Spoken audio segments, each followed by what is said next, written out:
Hi guys, gagawa nga po pala ako ng ice cream. At ito po yung paglalagyan natin ng ice cream. So, ang maganda po sa lalagyan ng ice cream na to, ayan guys, dyan nyo ilalagay yung ano, tapos makakagawa kayo ng 1, 2, 3, 4, 5, 6, 7, 8. 8 na ice cream. So, ang maganda rito guys, may ganito. So, para saan ba to? Kasi di pa pag once na tumigas yan, may hirapan kang kuhanin. So, lalagyan mo to ng tubig sa gitna para makakuha yung ice cream. So, yung mga kakailanganan nating ingredients, creme densada. Okay? So, meron na tong all-purpose cream and condensed milk. So, magkasama na siya. And, ito yung ating flavor, chocolate. Tapos, ito yung ating pang mix. Okay? So, let's go! Guys, lagay na po natin yung creme densada.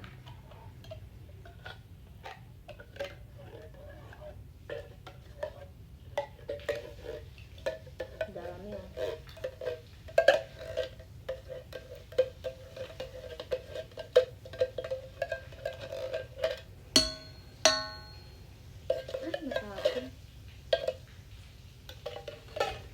So, yun guys. And then, i-ano na natin.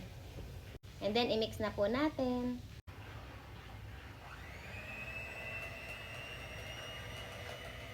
So, yun na po siya guys, na mix na po natin siya. Ngayon naman po, lalagyan na po natin siya ng flavor. At ang flavor po natin lalagay is itong chocolate. So, yun guys, lalagay na po natin yung mga chocolate na flavor. Kahit Milo guys, lagay nyo, pwede rin. Ayan guys, 3 sachet.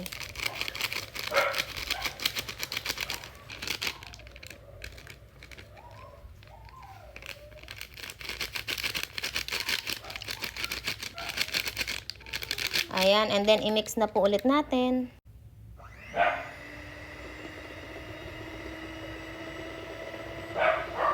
So yan guys, na-mix na po natin ang ating ice cream. So ngayon, ilalagay na po natin siya sa ating ice cream molder.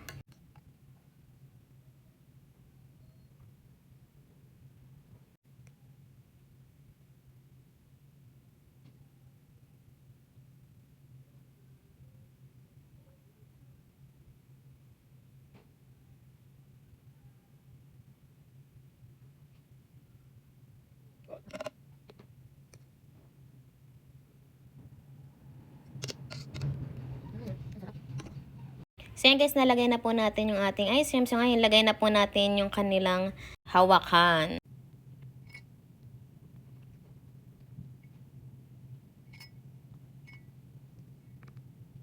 And we're done. So yan guys, lagay na po natin sa ref. And antayin na lang po natin mabuo.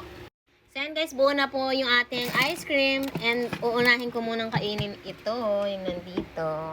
Buksan natin. Tadaan! Ayan o, nabuo na.